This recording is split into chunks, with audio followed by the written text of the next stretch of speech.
أعوذ بالله من الشيطان الرجيم بسم الله الرحمن الرحيم Assalamualaikum warahmatullahi wabarakatuh. Apa khabar semua anak-anak tahun 3? Ustazah harap semua dalam keadaan sihat walafiat. Pada hari ini dalam bidang akidah tahun 3, Ustazah akan menerangkan mengenai tajuk Islam dan Sains dalam penciptaan haiwan. Yang pertama sekali kita lihat kepada apa itu haiwan. Haiwan ialah makhluk ciptaan Allah yang bernyawa sama seperti manusia tetapi tidak mempunyai akal untuk berfikir.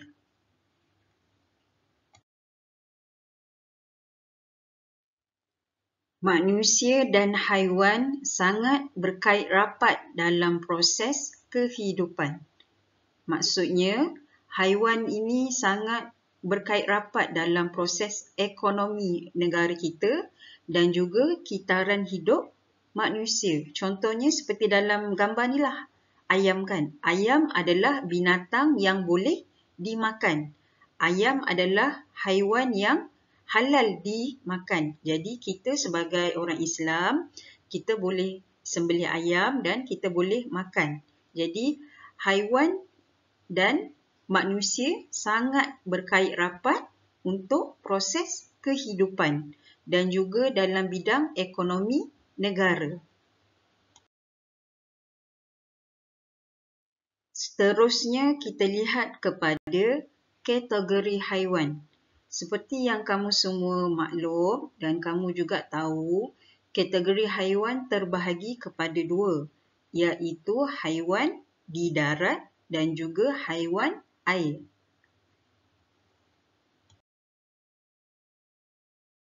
Ini adalah antara contoh-contoh haiwan yang hidup di darat. Contohnya unta, gajah, lembu, semut, burung. Jadi apa yang Allah kurniakan kepada burung? Allah kurniakan sayap kepada burung untuk terbang. Apa dia hubung kaitnya unta kepada manusia? Unta ini adalah sebagai pengangkutan kepada penduduk yang hidup di padang pasir dan unta juga digunakan sebagai untuk membawa barang. Contoh lain, lembu. Lembu adalah binatang yang halal dimakan. Jadi kita sebagai orang Islam, kita boleh sembelih lembu dan kita boleh juga makan daging lembu.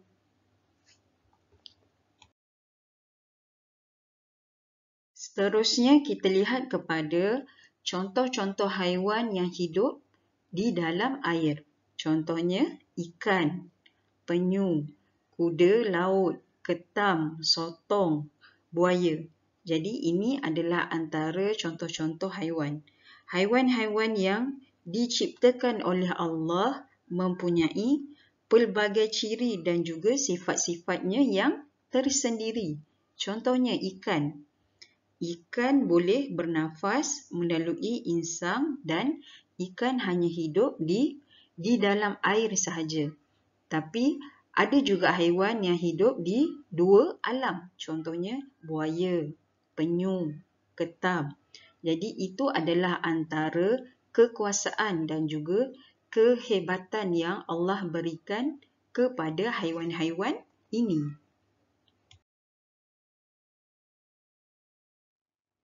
Penciptaan haiwan dan kewujudan Allah. Firman Allah Subhanahu wa taala dalam surah An-Nur ayat 45. Bismillahirrahmanirrahim. Wallahu khalaqa kulla dabbatin min ma' faminhum man yamshi 'ala batnihi wa minhum من يمشي على رجلين ومنهم من يمشي على أربع يخلق الله ما يشاء إن الله على كل شيء قدير.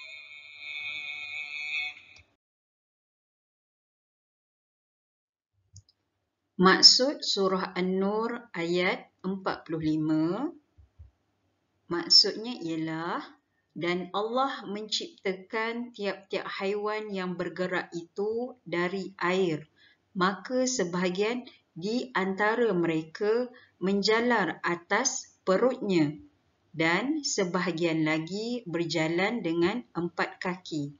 Allah menciptakan apa sahaja yang ia kehendaki selain dari yang tersebut, kerana sesungguhnya Allah Maha Kuasa atas tiap-tiap sesuatu.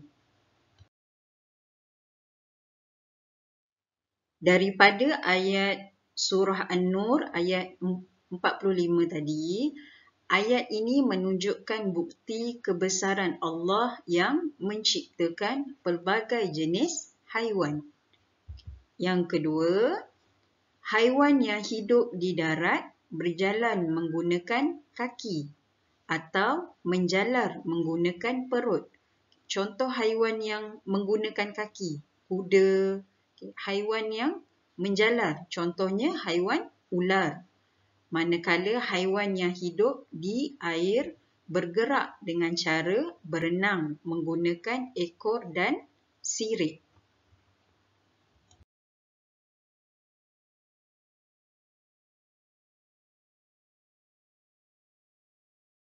Kepada hikmah penciptaan haiwan. Hikmah yang pertama, sebagai sumber makanan untuk manusia. Jadi, haiwan-haiwan yang halal dimakan adalah sumber makanan kepada manusia. Apa dia haiwan-haiwan yang halal dimakan? Contohnya, ikan, ayam, kambing, lembu. Yang itu adalah antara contoh-contoh haiwan yang boleh dimakan. Yang kedua, haiwan dijadikan sebagai kenderaan. Contohnya haiwan apa? Haiwan unta. Unta dijadikan sebagai kenderaan kepada penduduk yang tinggal di padang pasir untuk membawa barang.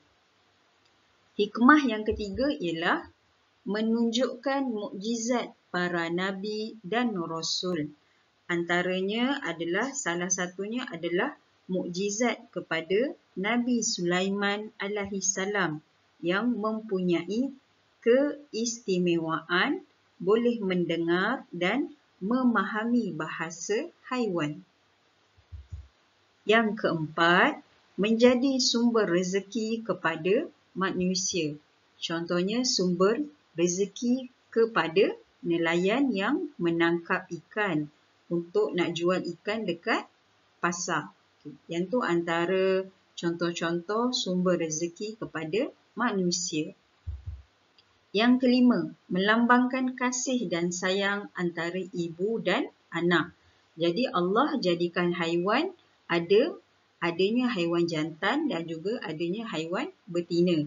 Haiwan betinalah yang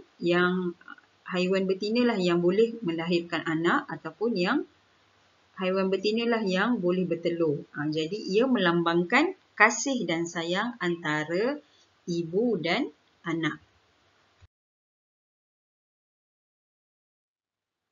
Baik, secara kesimpulannya, manusia dan haiwan sangat berkait rapat dalam proses kehidupan. Haiwan juga merupakan makhluk ciptaan Allah yang bernyawa, yang sama juga seperti manusia, tetapi tidak mempunyai akal untuk berfikir. Jadi, haiwan adalah antara kekuasaan dan kebesaran yang Allah berikan, yang Allah ciptakan. Jadi, sekian dahulu pelajaran kita pada hari ini. Sekian, terima kasih. Assalamualaikum warahmatullahi wabarakatuh.